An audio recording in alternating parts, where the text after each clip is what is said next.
You know what it is. It's none of your business. It's none of our business. But tell us all the things that you have witnessed. Every grimy thing that you've been in. It's not our business. Forget it. Let's hear about your business. Or the trials that you lived with from the ground up.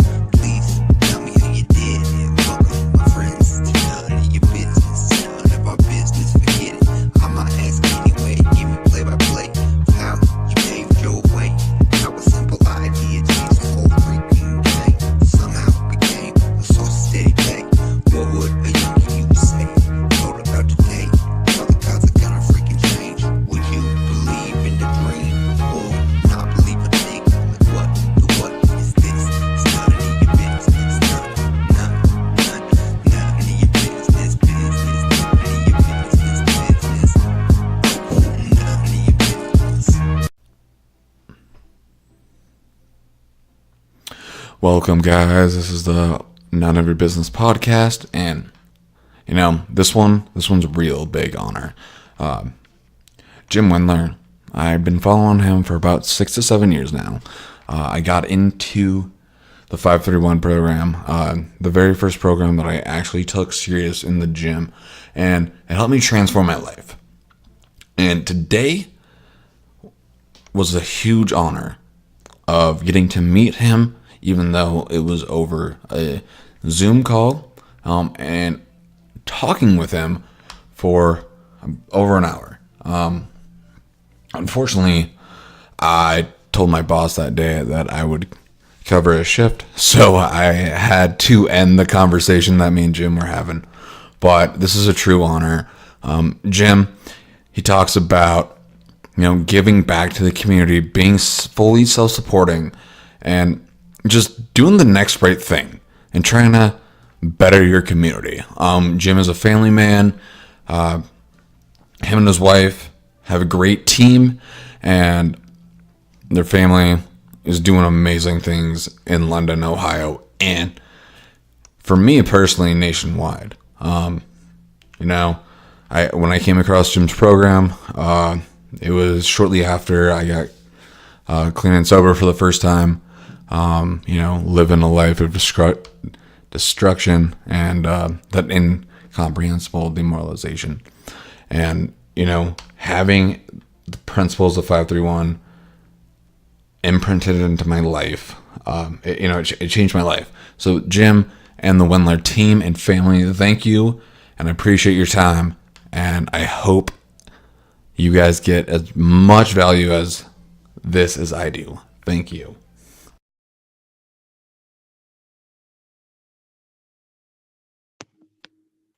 Okay. Hello?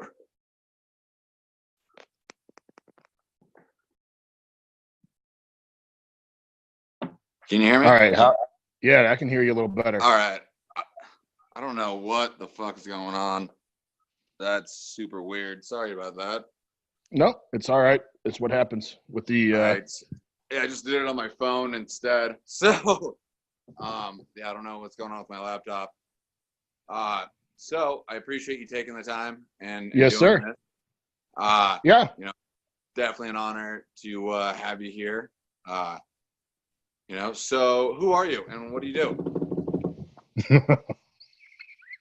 You just giving me a big open-ending question. My name is Jim Wendler. Who am I? I guess I'm a man of my actions. So I have spent the majority of my life kind of dedicated to training. And as I've gotten older, I think we have dedicated, because training in sports is a massively selfish pursuit, that I think I'm starting to give back a little bit more of myself. So it is as shallow as it might say, but that's kind of my purpose.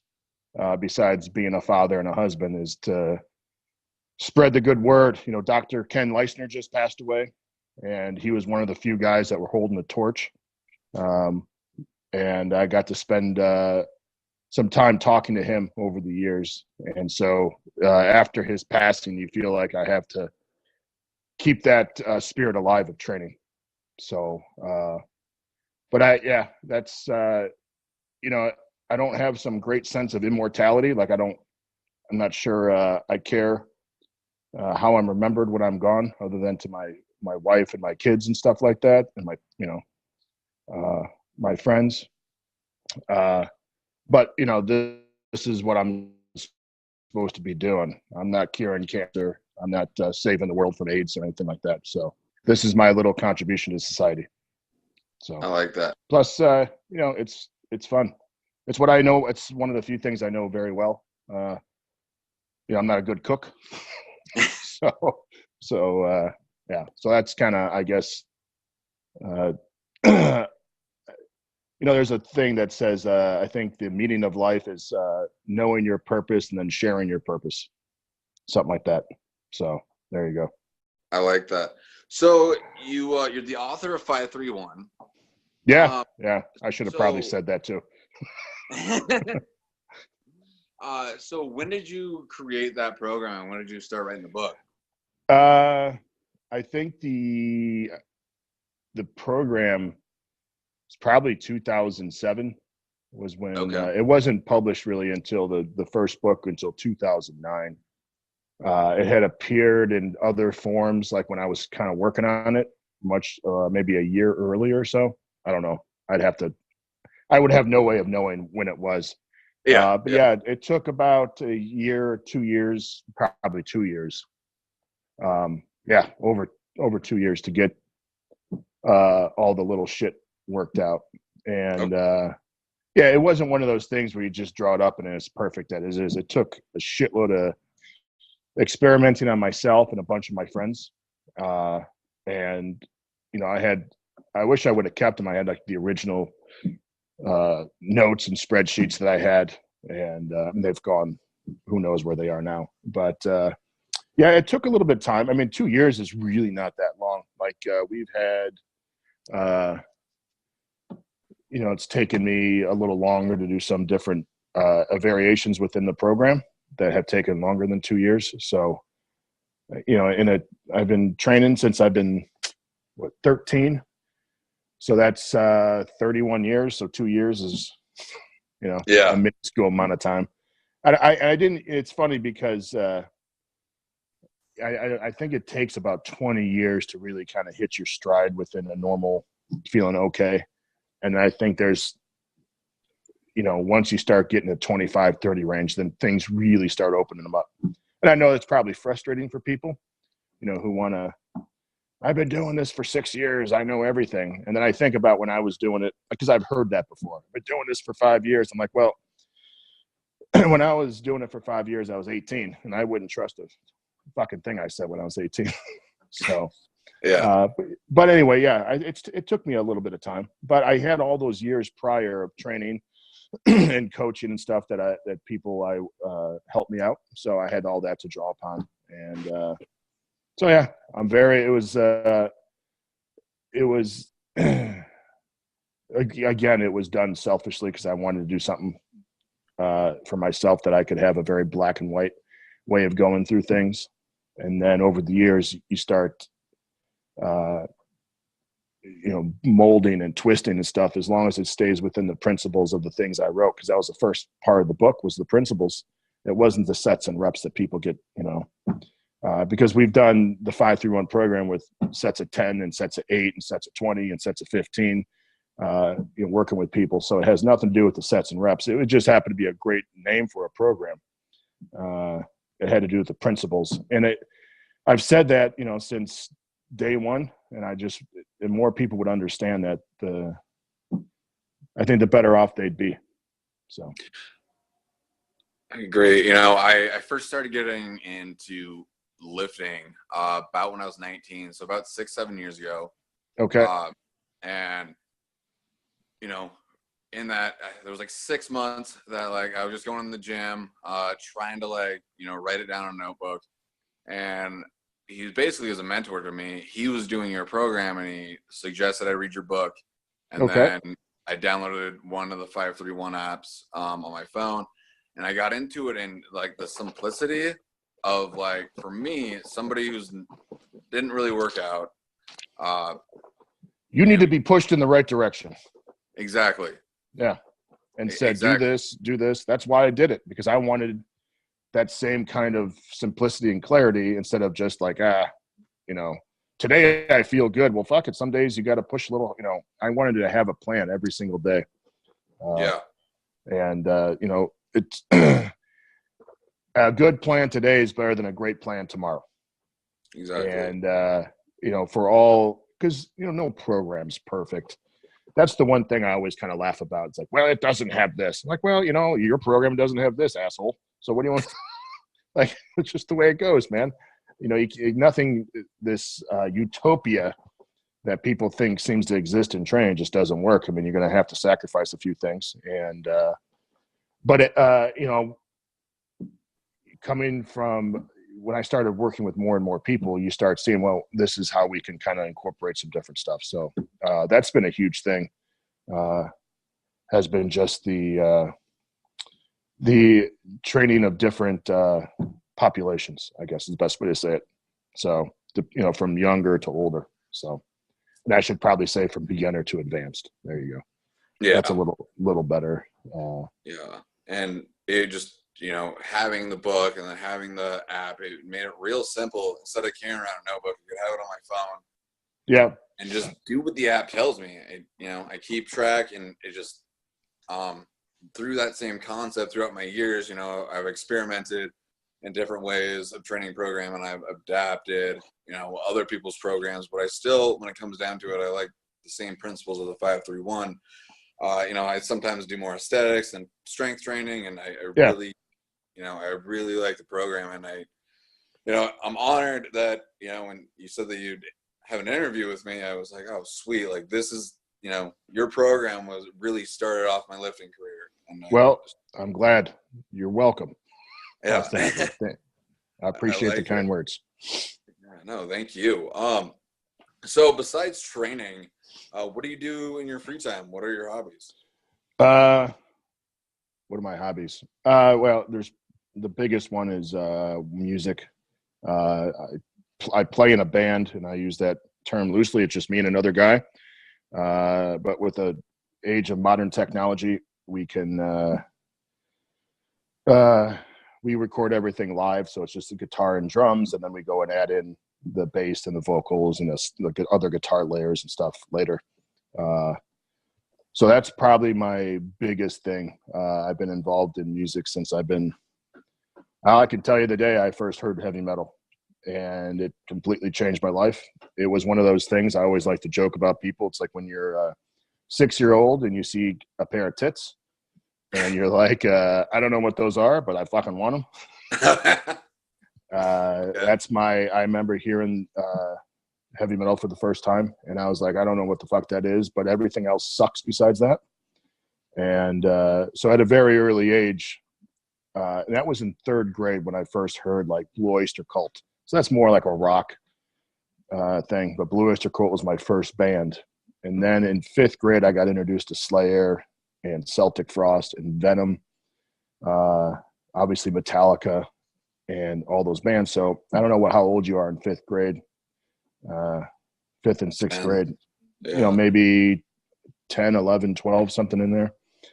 And so like I got hit with all the, the underground, not underground, but, the early Dark Angel was huge, all these bands. So I've just been sucked into the vortex.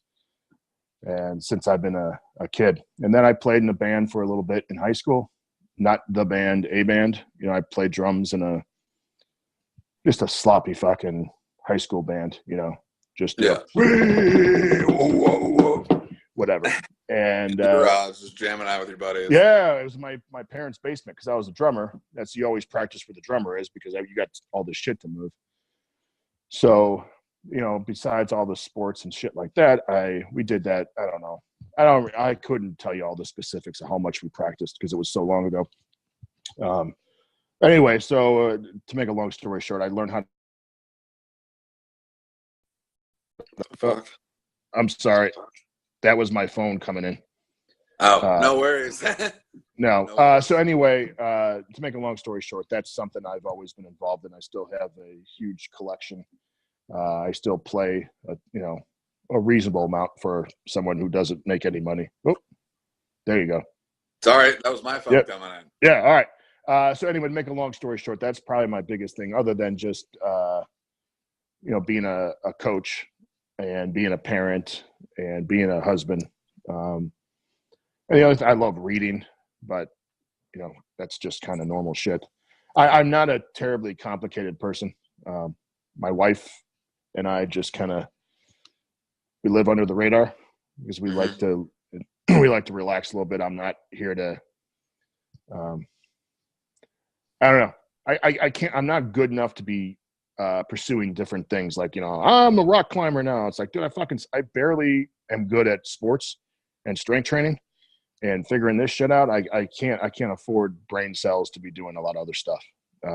And I just maybe it's my OCD-ness. I don't know. So, but yeah, I would say music, reading, and just I don't know. I'm starting to shoot guns a lot with my friend Jason Pegg. That's been fun. So yeah, I just like to have as long as I don't have to be around a lot of people, I'm pretty happy. Let's put it that way. The less people I have to be around, the better things are. So yeah, I don't like. I hate traffic. I hate traffic. I hate being in crowds. I'd just rather be by myself or with my friends and the family in an isolated area. So. A small circle. Maybe I should build like a compound or something and be some of those fucking crazy militionists, the militias. All right, sorry. All right, go ahead. I'm sorry. No, you're fine. No, go. It's I'm here and the world is here to learn about you. So yeah, there's not a lot to learn. I mean, the one thing I tell everyone, especially if you're gonna get married and we always laugh because you have to marry someone that's willing to give you an alibi after you murder someone. Like that's the closeness you have to, I'd be willing to go to jail for my wife any fucking day. And I know she'd fucking cover my ass. And, and there's a trust and respect there. And, I still, in lust with my wife and in love with my wife. And, she's sitting right here. I'm going to get laid tonight.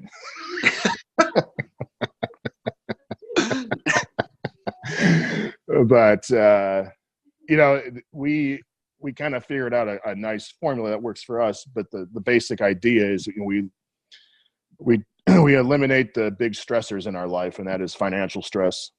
And instead of, obviously you need to make money, but we just spend less money, which seems to work. My dad always says it's not what you make, it's what you spend. He told me that since I was in high school. And the other thing is we always date each other. So you don't want to just fall into that we're just friends category and I'm not saying there's not some mundane days and shit going on, but yeah. And, I could talk, give it like, my wife just started volunteering because I coach at the local high school here. Oh, cool. In London, Ohio. That's my big thing. So I work with the football team, and over the last 3 years, we just completely started decimating people on the field. It's been a massive turnaround. We went from a 3-win season to next year winning 9 games. Then we won 11 or 12 the next year. Now we're going to the playoffs every year. We lead one of the leaders in the state in rushing. We rush for 470 yards a game. Just a bulldozing team. So that's what I spend. Besides, I guess that's technically part of my job, even though I don't get paid. That's just kind of something I love to do. But my wife started volunteering because due to the recent success of the football team, we're physically better than most teams. There's no doubt about it. And it's not just, we don't have necessarily better athletes. Our average guys are bigger and stronger than everyone else's average guys. And so we have a massive year-long training program that our kids go through on the football team. We train 51 weeks out of the year. Oh, wow. And it's a coordinated effort. Even the kids who play multiple sports are part of the off-season training program. So it's we're in a very small town here. There's like 10,000 people. It's huge farm town in Ohio. Not huge, I mean large, expansive. Not a lot of people. So because of the success of that, we've had kids from the junior high coming over because they want to be part of the training process. But when you have that, now you have all these different levels of physical ability. And when you have 50 kids, varsity kids, and now 15 kids on the junior high, for example, there's only one of me. And I have to pay attention to 65 kids now, or whatever it is. And there's different levels and different varying levels of ability. And I just couldn't do it.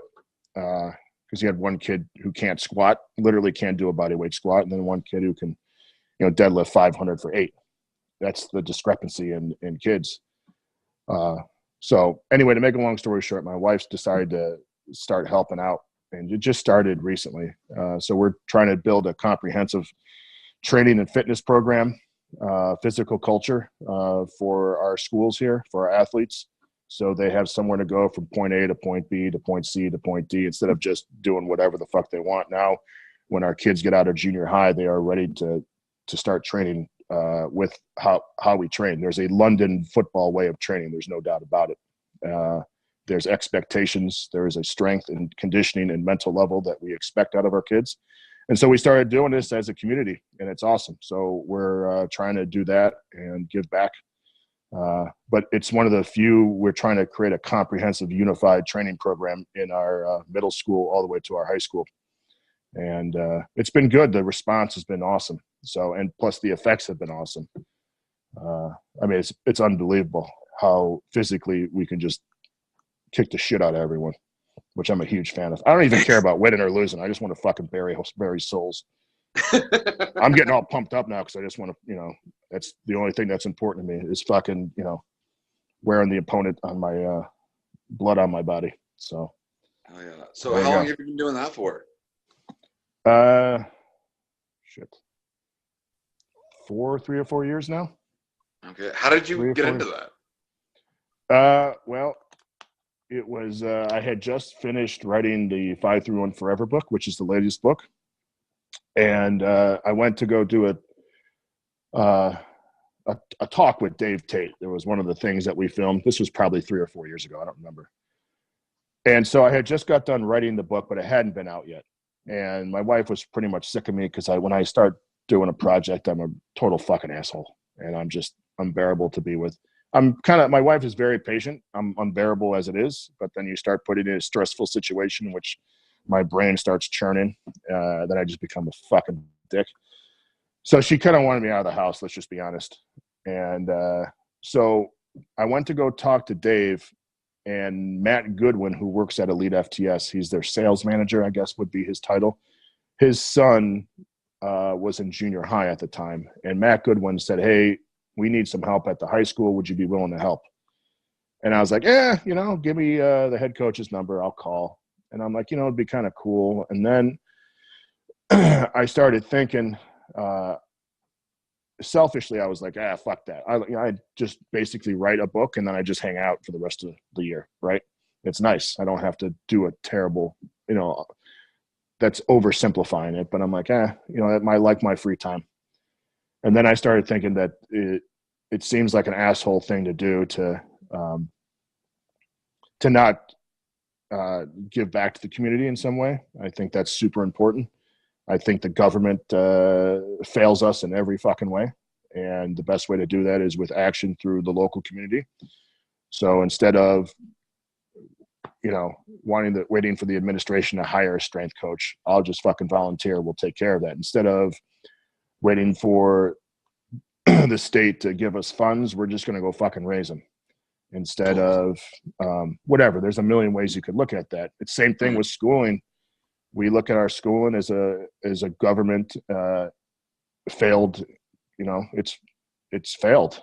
And so we work within the system to homeschool and partially go to take our kid to school. So because our family is our responsibility, no matter what the fuck anyone says. It is not the state's, the government's responsibility. in one, and it's not my neighbor's responsibility. And then because we're very lucky to have a job in which gives me a flexible time, I said, well, now it's my chance to do something for my, for my area. I love living here. And I thought it would be a total hypocritical move to expect others to do shit, and I'm not doing anything for my area. So I volunteered, and when we first started doing this, I mean, we had really no traction. We had our first year, I wasn't in charge of the training when I first got there. I just helped out on the football field. So, but pretty soon after I started doing the training, but this was during the season. So you can't really do a shit ton of stuff during the season. The kids were tired and whatever, right? So I just started working with the JV with the kids that don't play a lot. And we started the very bare bones level. This is a long story, but to make a long story short, I started working with the younger kids first. So by the time the off season rolled around, the young kids who literally started for 6 weeks of nothing but dumbbell squats and push-ups. That's all we did for 6 weeks every fucking time we trained. I built them up into what we were doing as a program, the Cryptea program, the 531 Cryptea program. So when I got the off season with the varsity, we had 100% turnout 1 week after the season, after a 3-win season. Kids completely bought in. So after 1 year of the off season, we went from winning 3 games and getting our ass kicked to basically steamrolling everyone. And then the next year, we graduated a shitload of seniors. So we were like, this is going to be a tough year. We win. We were 11-1, I think, or 11-2. Wow. So, yeah, I just the big thing was, one, I think my wife wanted me out of the house. Number 2, I think you got to give back, and I think one of my rules in life is never, and this goes for you, me, any politician, any boss, anything. If you are not willing to do what you're asking others to do, then you're a total and absolute fraud. So if I see a politician saying, I want a 70% tax rate, and they're not personally throwing in 70% right now, then they'll never believe anything they say. If they want to eliminate cars but use any kind of motorized vehicle, then you're a fucking fraud, because you have to lead the way through action. And if you're not willing to do what you're asking others to do, then you are. That's why politicians lose wars.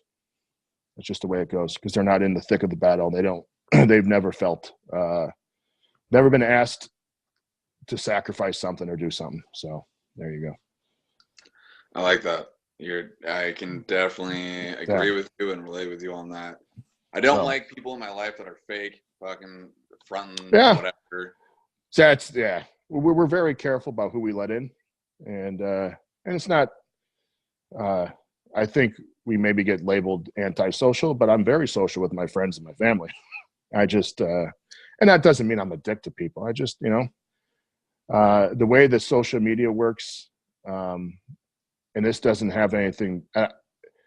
I just think you get caught in the wrong situation, or someone says something, or someone takes a picture and puts it up, and it makes you look like an asshole. And I trust my friends. They're never going to do anything like that.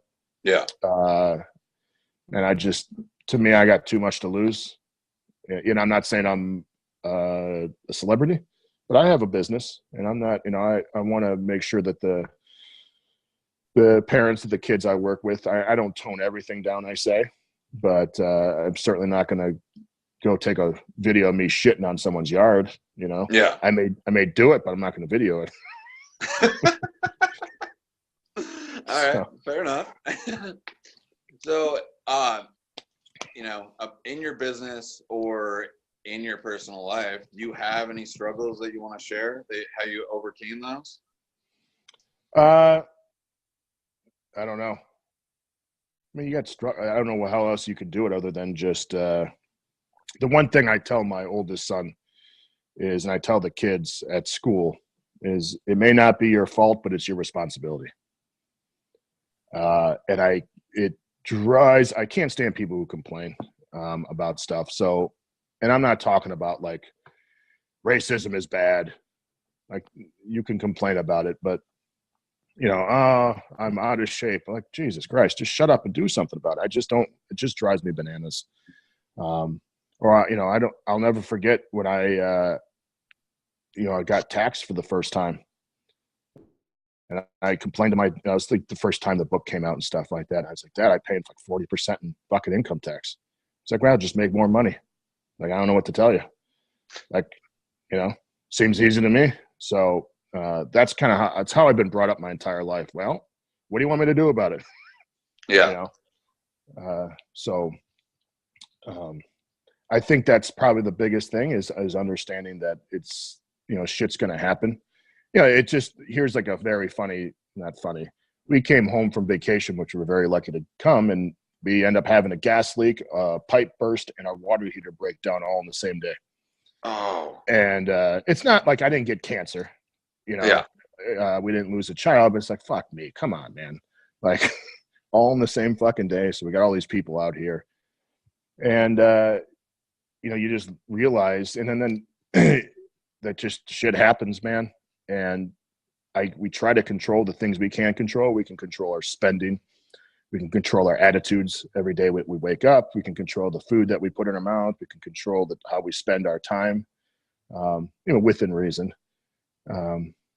So you control that, and just the rest of the shit, you just have to understand you're going to get shit on a little bit and going to get punched. And it's just the way it goes. So, but the most important thing is to control what you can't control, because people get out of, when life gets crazy, they get even crazier. It's like, that's when you got to buckle down on the stuff that you can control. So there you go. I don't know if that's really exactly everything that we do, but that's part of it. Yeah.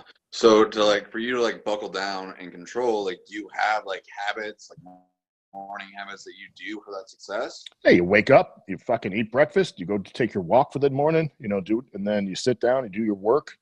I try to read, write, and train every single day. I don't know if I really have a schedule. At 9, 10, I'm out the door. Who did that? That was Benjamin Franklin did that. He was very, I don't really need to do that.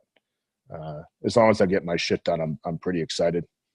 But a lot of it's just, just don't spend your fucking money. When we had all that shit come down on us, we didn't stress out that we couldn't afford it, because we're going to own our home in, I think, a year, 2 years. We're going to and we own our vehicles. We don't pay. So we just don't want any bills. And we could live in a much nicer house. Trust me, this house is not, I'm not living in a lap of luxury at all, but gives a shit, Right. So I guess you got what you need. Yeah. I have drums and a bass guitar and a bunch of amps downstairs and a guitar and a recording thing. And I got a weight room in my garage. That's fucking perfect. What do I have to leave for? So you have your own gym on your own property? Yeah. Okay. So do you only train at your house? I've only trained there for the past 9 years. Yeah, I don't know if I've ever trained anywhere else in those 9 years. Maybe I went to a commercial gym and did some presses or something with a machine and, fuck around. I think I've done that maybe a couple times. But for the most part, I'd say 99.99, it would qualify as 100% by a mathematician. Yeah, I have my setup. I have exactly what I want. It's fucking awesome, So my training now, I'm still stronger than the average dude, right? I'm not going to set any world records anytime soon. But my training is my time, so I train alone. I don't, occasionally if my friend comes over, we'll train together. But for the most part, it's just me. My wife trains alone because that's our time.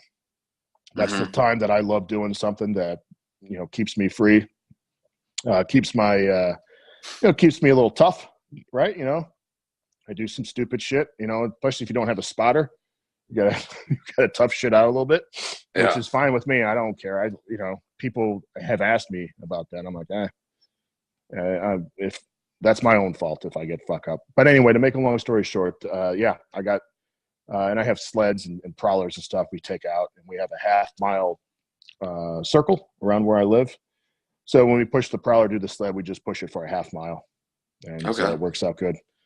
Yeah, and I have a kick-ass 3-mile route with a weight vest that I take. So I got everything worked out. You know, it's not perfect, but whatever. You push the prowler, do some squats, you'll be all right.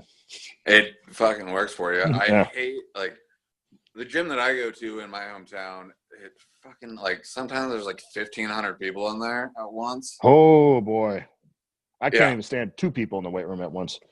Yeah. Well, Yeah, they it'd be have, like, difficult. fucking yoga and blah, blah, blah, Uh, a bunch of other shit going on. Like, the fucking what, parking what, lot. what was it the used to last be- thing? What's that? You said yoga and what? Like yoga and Zumba and all that shit. Oh, Zumba. Okay, that's like the dance thing, right? Yeah. Yeah. So Okay. they got like multiple things going on, and like my gym that I go to, it used to be an old grocery store, so the parking lot's fucking huge, and Yeah. you like gotta park like 3 blocks away to fucking get a parking spot, and like just like if it wasn't so close to my house, I'd fucking switch. Yeah. But it just I go in there, headphones on, fucking throw in some 5-finger death punch, and just fucking train. And I hate when people come up and try and talk to me. Like, Yeah. I'm fucking here to lift. I'm not like I don't want to get a date. Fucking. Well, depends on what she looks like. yeah. You know, there have been times that I have, you know, taken the headphones out to talk to her. That's for sure. But for the most part, like I got plenty of friends. I'm not trying to fucking meet you. Like, if you want to tell me how to squat, go fuck yourself. Yeah. I have people in my life that I trust to correct me on my form. So, like, fucking whatever. Well, it's you know, at some point you'll probably go. Training means more to me now than it ever has. It means physically probably less for me. Meaning, when I played football, I needed it more. Does that make sense? Like like you don't want to go out in the field flabby and untrained. Yeah. Nowadays it doesn't really affect me either way how good a shape I am. I mean, there's no real consequences, I guess the best way to say it. But mentally it means more to me, and sharing that space with other people, I don't it just doesn't seem right for something that's given me so much. I want to, and you know, as when you get older and you have kids and you have a wife and you got a job and you're doing this, like I want to be alone. I want to have that my time. Same when I do some listen to music or play my guitar. It's just me, and it's just, you know, that's why riding a motorcycle is so awesome, because you can only ride your motorcycle. You can't do anything else. You have to be in the moment, and that's one of the great things about doing that stuff. So, yeah, you'll come around, man. You'll save your ducats and get a power rack. Yeah, that's you know, eventually I would like to open up my own powerlifting gym in my town. That's eventually the goal, but like I don't want a gym with 1,500 people. I want like 20 people who are serious about it, and like a place where I can lift and more of a hobby. Yeah, well, that's when you save your money. You don't do it to make money. You just you know, we had when I was in Kentucky, my greatest training environment was a 1-car garage between, it was 3 or 4 of us. That was it. So when some guy was squatting, everyone had to just wait until he was done squatting, and then the other guy squatted. It was tiny. And it was the most perfect setup in the world. It was, we had 3 of the 3 original guys that lifted there. We had a 4th guy eventually, but I think all 3 of us hit elite. We had a 19-year-old squat 900 pounds, bench 600. I squatted 920 out of there, and benched, I don't know what I benched. I don't know. And then we had a 198er squats over 700. So yeah, it was so it doesn't take a lot. We had a power rack, bench, and maybe a reverse hyper, glute ham raise. Yeah. And we just stuffed all that shit in there. When you lifted, you had to take a bunch of it out. So, But yeah, it works, man. You just have to have oh shit. I never answer my door, by the way. I refuse to when the door rings. Refuse it. I'll sit because you can't really see, but the door is right behind me. So this is where I work. So they can see right into the house if they want to. I just refuse to answer. Well, hey, if they fucking don't give you a heads up before, then fuck them.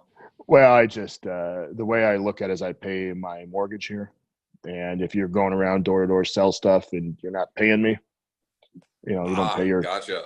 And I'm working. I got stuff to do. I'm not here to hear your sales pitch. So I just for fucking. And my youngest son will just go up and look in the side light. Look at the dude. Dad, let him be. He just fucking starts. So have you, like, throughout your years, have you competed in any competitions? The last one was probably 2010, maybe 2009. I don't know. I just have I have no desire to do the things that I would need to do to compete. I know what it, and I'm not willing to make those sacrifices anymore. In both training and eating and mentally and physically, any of that stuff. So it just doesn't interest me at all. Okay. I reached all my goals that I really wanted. That's so. Yeah, it's just hard to keep going when you kind of did all what you wanted to do. Yeah. And then I understand what it takes. I can't just go to a meet and just have fun. I understand some people can do it, but I have to be completely zeroed in. And so it just doesn't interest me anymore. I mean, not 100% of my interest is in helping the London community build a football team that's long lasting and for the ages. That's my goal. Cool. I don't care about any of that stuff anymore. So because it's nice to get, for all the years that I did all the Q&As, like when I was at Elite FTS, we counted up how many questions I answered a month. And for about, I don't know, maybe 5 years, it was maybe 11 to 1,200 a month that I would answer. And so, you're doing some good, right? You're helping people. And it's a shitload of questions for years, hundreds and, hundreds of thousands I answered. And I feel like I was doing good work. And then you start working with, a fraction of that, right? 60 kids, 50 kids. And it was only then did I realize that's how you make an impact, is being there, not being on the internet. The internet it's a deck of cards at best. Okay. You have to build real human relationships. You have to be there. You have to understand the people. You have to have that kind of one-on-one communications. And so it's like the first time in my life I feel like, I'm really doing some good. I really am. I'm not saying I didn't do good before and help people, but it's nothing even close. Not even close. And so it's kind of like what you find your purpose is. Yeah, not everyone can do that. I mean, I'll give you an example is my mom fed the homeless for years. That was her thing. And because she thought, like she loved to cook and she was a good cook. So that's what she did. I don't give a fuck about the homeless, and I fucking hate cooking. So it's not my thing. Yeah. So you have to find something that you love and something that you're good at that you can kind of help people at. And it sounds cruel, like I don't give a fuck, but I just my heart wouldn't be into it. I'm like, it sucks, man. What do you want me to do about it? But with I see this current state of fitness today with kids, I'm like, man, I can make a difference. I can help out. And then even so we're doing that on a micro level. And then obviously I love the sport of football, and that's something that has it's the best sport in the world to me. And it has, for everything that it's taken, it's given twofold. Okay. So I know you coach it. Do you watch it? Do you have a favorite NFL team, favorite college team? I watch football. I don't give a shit who's playing though. Okay. My fandom starts and ends with my family, really. Okay. I don't give a shit about that. And I love my my kids and stuff that I work with and London football. But it's like I tell our head coach. The head coach has shown, has been.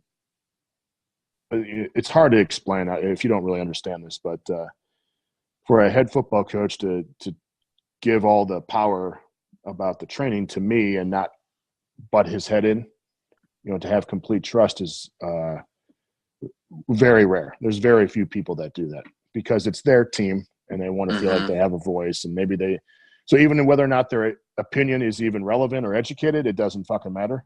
You see it all the time in college, in every different sport. The coach thinks, curls. Like I've seen football coaches just want the kids to do curls because the big arms would intimidate and this is the Division I Pac-12 school. Oh wow. Yeah, it's fucked up. And so I tell him I'm loyal to you first before I'm loyal to anything, before I'm loyal to the school or anything like that, because he's the one, not the school. It's the person. It's the human relationship that I am loyal to. So, does that make sense to you? Yeah, no, it does. So the human thing is much more important to me than the idea or the flag or whatever you want to say for, that's why even when I watch football, I like watching good football. I enjoy watching certain players play, but I'll never live in. I just don't care enough about another team. It's just I got no say. I don't give a shit. Right. So you're not gonna have a shitty day because the Broncos lost. No, I've never in my entire life felt any kind of sting ever. I just I don't know. I don't know. It's not now when your own personal life. Yeah, it's tough. It's not losing that's hard. It's not winning the battle you should have won. There's a difference. I always tell the kids is you see people always concerned with what I call the war and not the battle. The battle that you have every day is, well, what's our next set? We got to do a set of squats. Just fucking worry about that. Let's worry about this rep that you're doing. Don't worry about the war or at the end of the workout. Fuck it. Just get through. When you wake up in the morning, swing your feet out of bed, put your fucking feet on the ground. You won that battle, dude. You got to go hit the shower and get a cup of coffee. That's your next battle. So it's the little battles that you win. The problem is, and worry about what you got to accomplish at the moment, because you start adding those things up. They're small fucking steps, right? So I don't even talk about any of our games or anything like that, or even during the week, I don't give a shit about any of the games. I'll be like, dude, what's the next drill? What's the next thing we have to do at practice? Because you add all that shit up, and all of a sudden you start winning the war. So now in the game, I said, don't worry about the score, just worry about the next play. Win that battle. If whatever you have to do, to do your job on the play, just do it. And so if everyone does that correctly, miraculously, you start winning more games. Now, granted, sometimes it doesn't always work out in your favor, and I'm okay with that. We lost to the state champions last year. You got nothing to, they were just a better team. It's just the way it goes. I mean, fucking shit happens.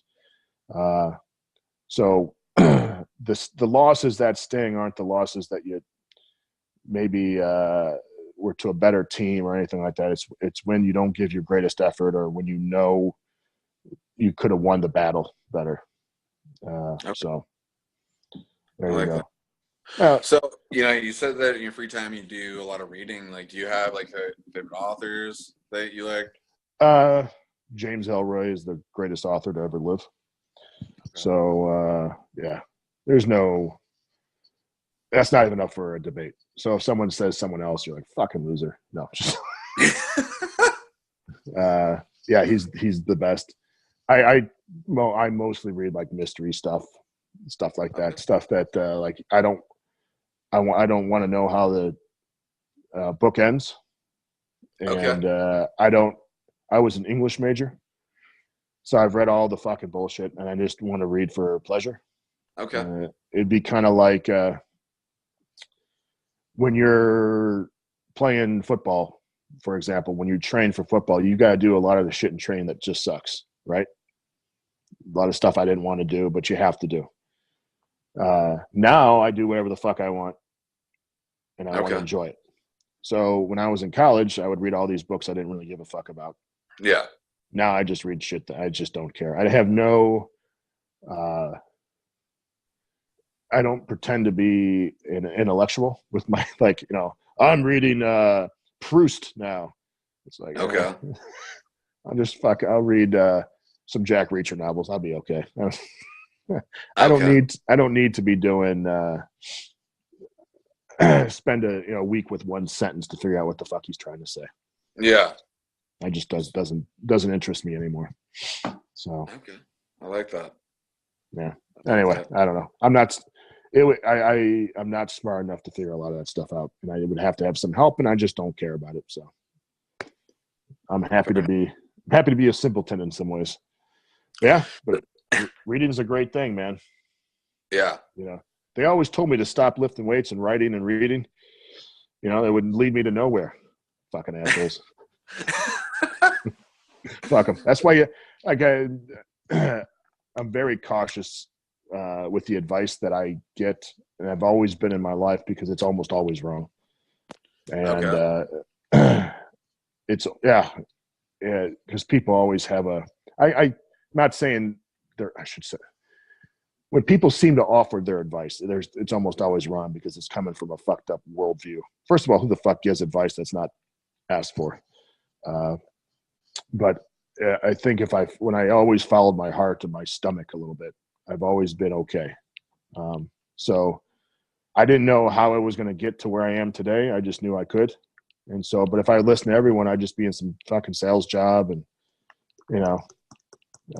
being fat and miserable instead of living the life that I kind of really wanted to. So granted, it's taken a lot of work. Don't get me wrong.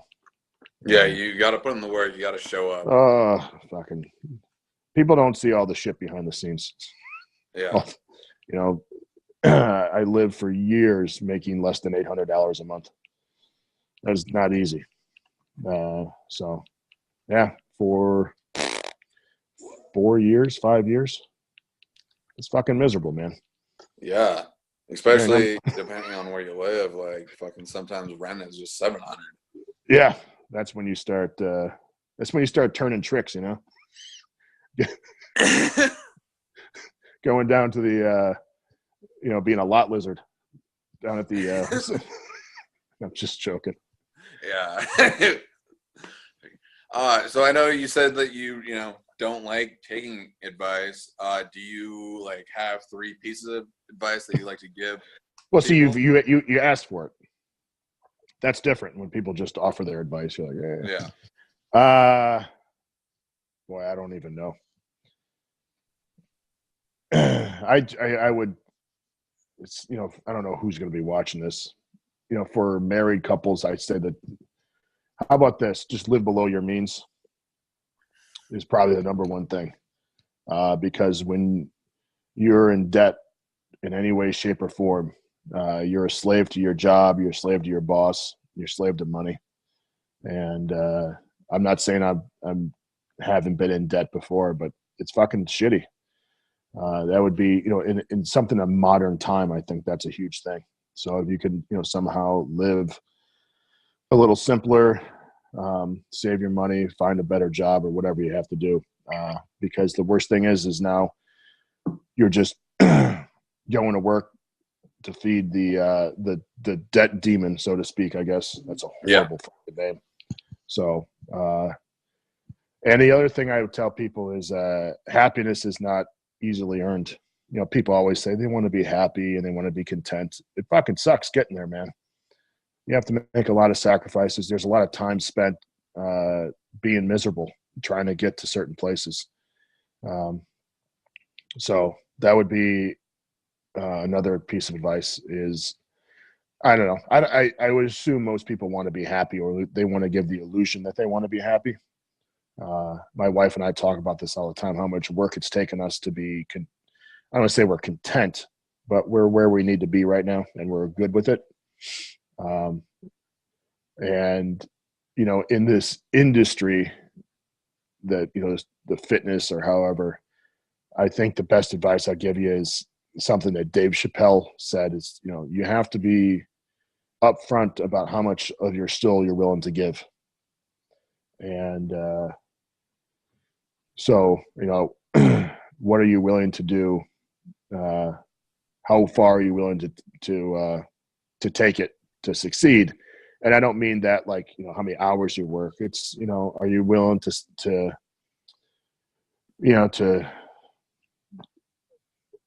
be a social media junkie, and are you willing to let people in on your personal life all the time? All this. Are you willing to put your kids on Instagram all the time? Are you willing to show cleavage as a way of getting likes and followers? Are you willing to put out a subpar product just to get money? And, are you selling the names on your list to other people? Stuff like that. I think it's important that you set some ground rules. And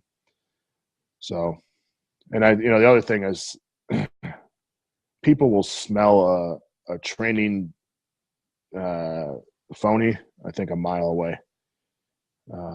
So that's the other, just make sure you're in this for the right reason, because some people can make a fairly good living, but I'm not rich at all. I just don't spend any money.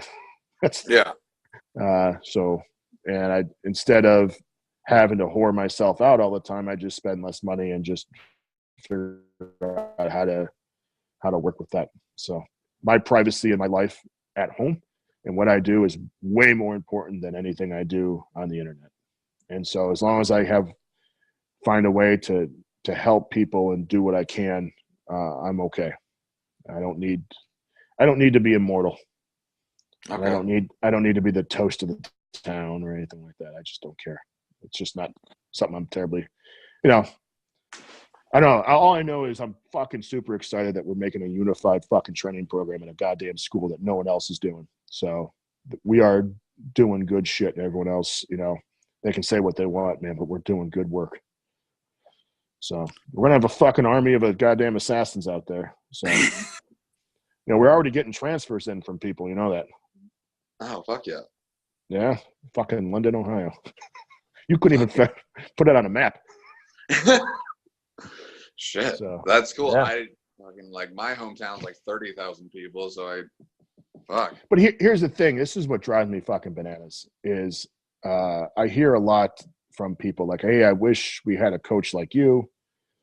And for the most part, people live in bigger cities, obviously, because that's where all the fucking people are. And you're telling me that in a school of 3,000 people, which may have a community of 100,000 or more, there's not one or two people that could fucking help out?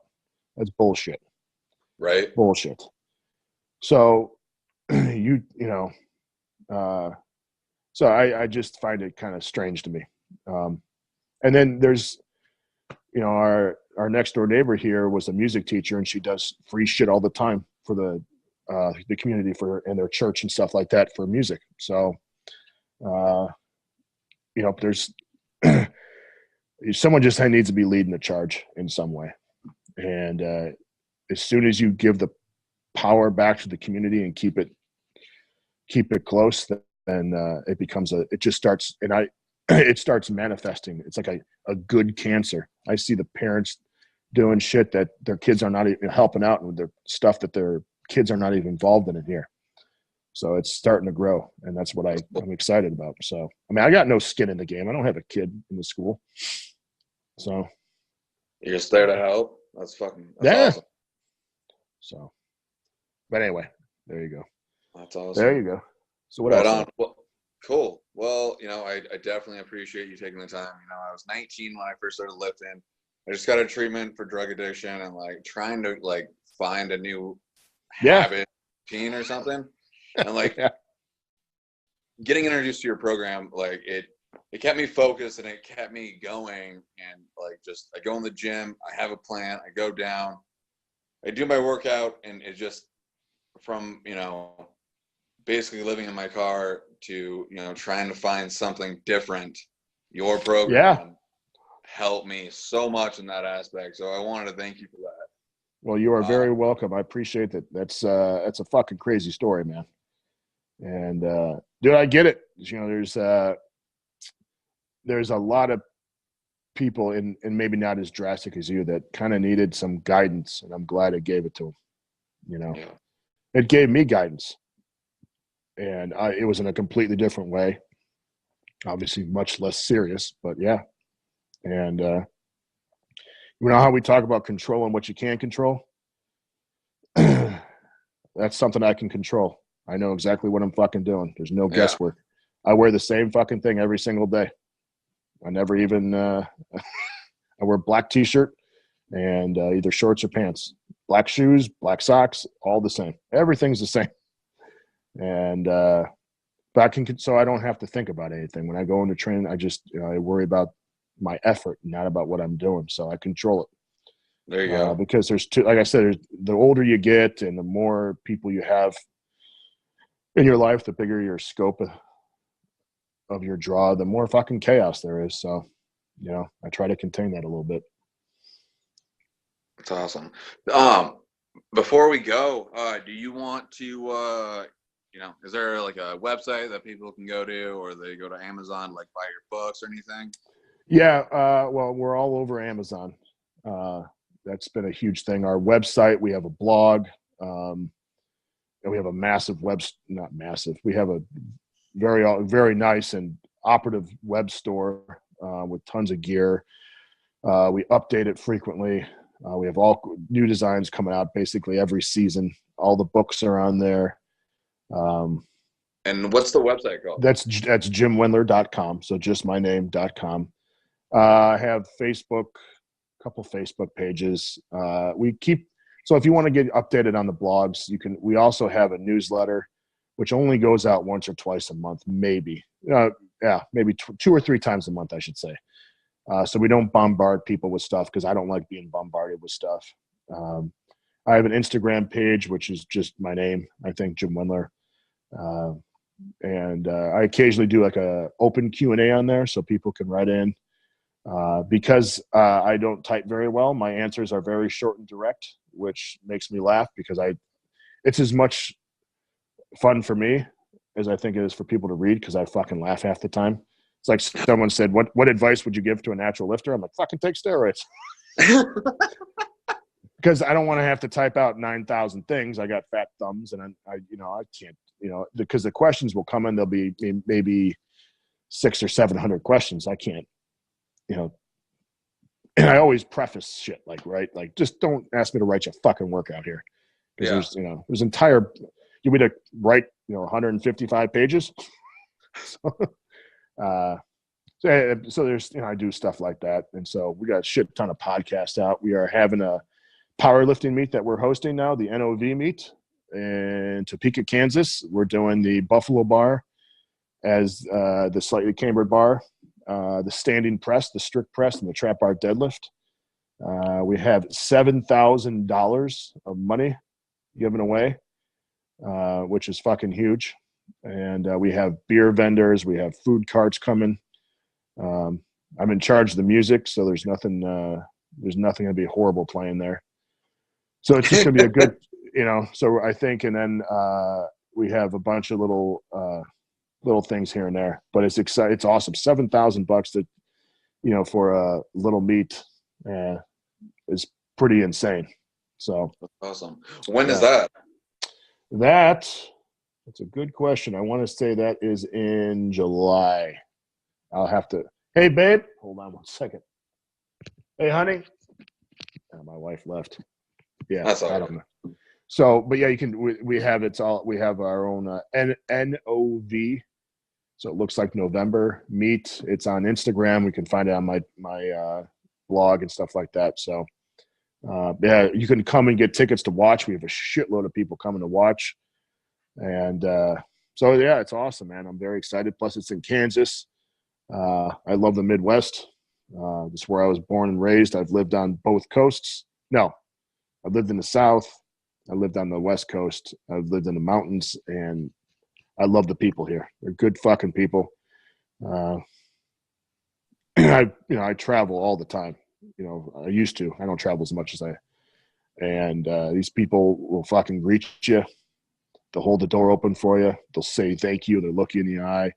And they, according to the world. They might not be always, Harvard graduates, but they're good fucking people, and they're very appreciative of anything you do, and even the kids here that work at like the local fast food places, they'll thank you, an honest thank you for coming. When was the last time you saw that? Fuck, not very often. Yeah, and they're like, well, we really appreciate you coming out here, man. Thanks. Like, all right, like you don't own this place, right? So that's cool. That's yeah, very cool. and so yeah, it's there's some good people out here, and then you go travel other places, and you're like, man, it's even when we go into Columbus, which is the nearest big city, it's a completely different attitude. And that's why I refuse to go to Columbus anymore, because it's just let's put it this way: I've never been, besides on the East Coast, never been seen such rude people. Really? Rude workers, yeah. And I just got turned off. So yeah, I get treat that. you like they treat you like shit, and I'm like, man, and I go out of my way to, because I understand being in the service industry fucking sucks, because I wouldn't want to do it. That's the way I look at it. I'm like, I wouldn't want to do this job. And so I'm terribly polite. I never complain about anything. But holy shit, these people. So, Columbus kind of lost my, I mean, obviously it's not everyone, but what's the point of driving all that way? Yeah. You're just, I'd rather just stay home with my wife and my family. So yeah. I live in Montana in a pretty small community. Where at? I live in Helena. Okay. So the state capital. Yeah, state capital. Yeah. Yeah. And like I said, there's like 30,000 people here. I lived in LA. I live in Las Vegas. I live in Spokane, and it's completely different. Like here, they're talking about like what you were talking about. I mean, people holding the door open, saying thank you. Yeah. But like if you go to Bozeman, a bunch of Californians are coming in now, and it's nothing wrong with Californians, but like, yeah, there is. Okay. Fucking say it, man. I'm not, obviously I have some great friends that live in California, but they'll tell you the same thing. It's fucking horseshit. You know what? Like they're just rude people. The state of California sent me a tax bill. Really? Yeah. I wiped my ass with it. I mean, I'd fucking paying you because they, they can go kiss my ass. Okay. Yeah. Right. Like the people that are moving up in that area, they're fucking rude. It used to be a small ski resort town with Big Sky right up there, right by, and now it's just fucking, it's like a mini LA, and I hate going to that town. Yeah, it's and so that's kind of I don't know. That's the one thing I'm kind of worried about here. It's not going to happen for 30 years or so, but the town right next to us. Now, when I say town next to us, it's probably very much like where you are. You're probably more so, where the next town is a big distance away. Yeah. Bozeman's an hour and a half to 2 hours. Okay. Well, Columbus is about 20 miles. Okay. And to make a long story short, the next town over to Columbus built up, and then the next one is now building up, and then we're the next one. Gotcha. Okay. And so they're not done building up, but that's where all the new couples are going. That's where all the new houses are being built. So it's only about 20 or 30 years until that gets saturated, that people come out here. Mm-hmm. And I'm worried, because we have nothing but farmlands out here. We got good people. I don't want that fucking stink. And they're already starting to build more houses. And I just, you want to preserve the dignity of a small town with the attitude. And as soon as the shitheads come, their voice, think about this. How many people are in the United States? Like 350 million? Yeah. 60 million? 19 fucking people it took to pull off 9/11. 19 fucking people. It takes a very small amount to fucking ruin everything. Fuck. And that's why I always, like, it's only a few percentage. It's like, yeah, 19 people fucking brought us to war. Yeah. Killed thousands of people. And so it's something to think about. That's why, we'll try and get this on a grassroots level, what we're doing, and then we just become impenetrable. You don't get to be part of it unless you adopt solid, good values of work and dedication. And so anyway, but At the same time, brother, I got to worry about my family first. So as long as my kids are taken care of, Yeah. But yeah, it's a shame about Bozeman. I spent 2 weeks in Glacier National Park Okay. when I was a kid, and I love, it's a little different when you're a kid because when I was 16 years old, I just want to hang out with girls and fucking lift weights, and I was maybe even younger than that, but still it was fucking beautiful. And my parents always took us places. We arrived in a motorhome that was rented. Okay. It wasn't like we stayed at the greatest hotels or anything like that. So it was awesome though. But my parents always got us to go places. It's just amazing. It's just the weather's fucking tough, man.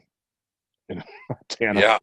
Oh shit. It's April and it fucking snowed yesterday. Like, what the fuck? Yeah. Are you fucking kidding me? It's fucking April. I had a guy. What is Saskatchewan right above you? Is that right? I think so.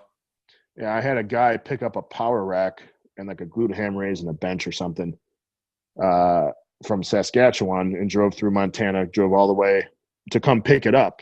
And I told him, like, if you're going to come pick this shit up, you better have like a flatbed or like a U-Haul. He came with just a regular pickup truck. Oh, fuck. So he just put the entire power rack that was he didn't even break it down. Whoop, your phone's going there. All right, What sorry. Oh. Anyway, to make a long story short, he drove from Columbus, Ohio, around there, all the way to Saskatchewan with a power rack standing up in his fucking truck bed. And yeah, I don't know why. I just have it sent. I fucking, bite the charge on shipping. Fuck it. Right? So, all right, that's a boring story. All right, I'll let you get going here. I know you got shit to do. No, you're fine, man. I know. I figured that you're a busy man too. I appreciate your time. It's yes, sir. You. There's Yeah, my right. handshake. Thank Yeah. you. So, Cool, man. Well, thank you again. Did that microphone ever get in the mail? nope. No Oh, mail. all right. Well, use it, trash it, whatever. I don't know if it's any good or not. The one that Okay. I wanted to send, it said it wouldn't fit in your PO box, so I don't really understand that. Yeah, I don't know because they would just hold it then. Yeah, but then the microphone right below it on Amazon, it got shipped. So Yeah, I don't know. It's a fucking small town, so Yeah, I don't know. sure. Who knows? But yeah, we'll send it back to you. no, like keep it, use it, whatever. Give it to someone. I don't really care. I'll sing some death metal into it. How's that? Right on, man. Well, thank you again. I appreciate your time. You are very welcome. Thank you. Thank you. Have a great day, okay, brother? Yeah, you too, man. Okay. Bye. Bye-bye. Oops. How do you turn this thing? If you're thinking about all the days you could have erased, picking up sticks that you burned along the way. If you don't always get your way, don't fret, there's another day. Guide yourself through this maze of a maze. I've never seen someone like you, and I've never seen the sky so blue. If you know what we're talking about, get up on the mountain and shout. You'll be running for the things you have sought. You wear a crown on your head to show the shame you have shed. I'm not a junkie, wait upon the corner, expecting a little help from you. Making extra large, right, but doesn't come with a shake of the side. The answer, hold no juice. And if you're looking for yourself, it's in the glimpse of the crystal ball. Gone without a chase, it's a song we can sing all night long. That's right, we're cashing in. 'Cause if life is just one blink, you better fit it with the stars. Rise, you always think it's shot in the dark. And if your presence decides to stay, we're both gonna party all day Saturday down the good old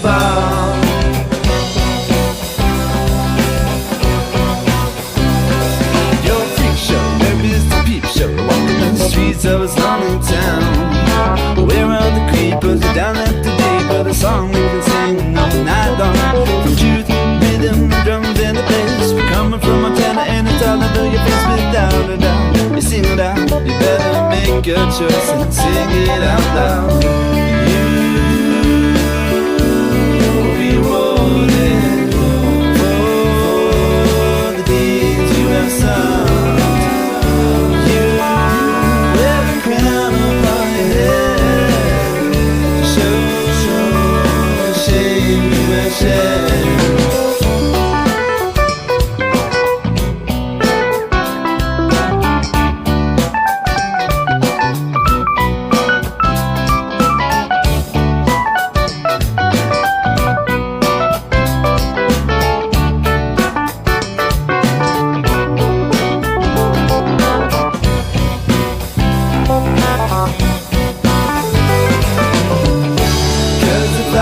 Just one lick, you better fade it with the stars. Rise, you always think it's shot in the dark. And if your presence decides to stay, we're both gonna party all day.